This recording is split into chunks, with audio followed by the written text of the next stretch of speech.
একটি বস্তুর ভর প্রাথমিকের তুলনায় দ্বিগুণ হলে বস্তুর গতিশক্তি পূর্বের তুলনায় কত গুণ হবে? তাহলে ফার্স্ট ক্ষেত্র দ্বিতীয় ক্ষেত্র ধরি। প্রথমে ভর m1 সমান আমরা m ধরলাম, দ্বিতীয় m2 ভর দ্বিগুণ বলেছে, আগেরটা যদি m হয় দ্বিতীয়টা হয়ে যাবে 2 গুণিতক m। এখানে গতিশক্তি E1 সমান আমরা লিখতে পারি হাফ m1 ভি স্কয়ার।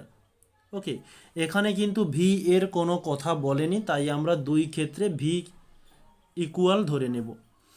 তো হাফকে হাফ এলো, m1 এর মান m, ভি স্কয়ার যেমন ছিল থাকলো।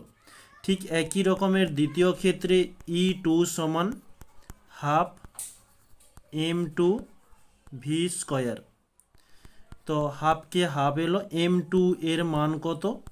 2m V square. তো এখানে 2 কাটবো না, আমরা সলিউশনটা নির্ণয় করার জন্য কেটে দিলে ঝামেলা হতে পারে, তাই এটা সহজভাবে বলছি। দেখো, এই যে 2 আছে, 2টাকে আমরা সামনে আনবো।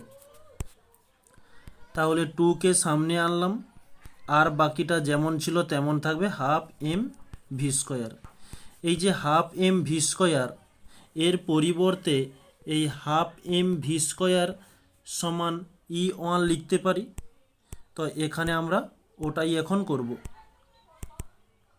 আচ্ছা, এটা হচ্ছে E1, তাহলে হাফ m ভি স্কয়ারের পরিবর্তে E1 দিয়ে দিলাম। তাহলে গতিশক্তি পূর্বের তুলনায় কত গুণ হচ্ছে? এই যে 2 গুণ।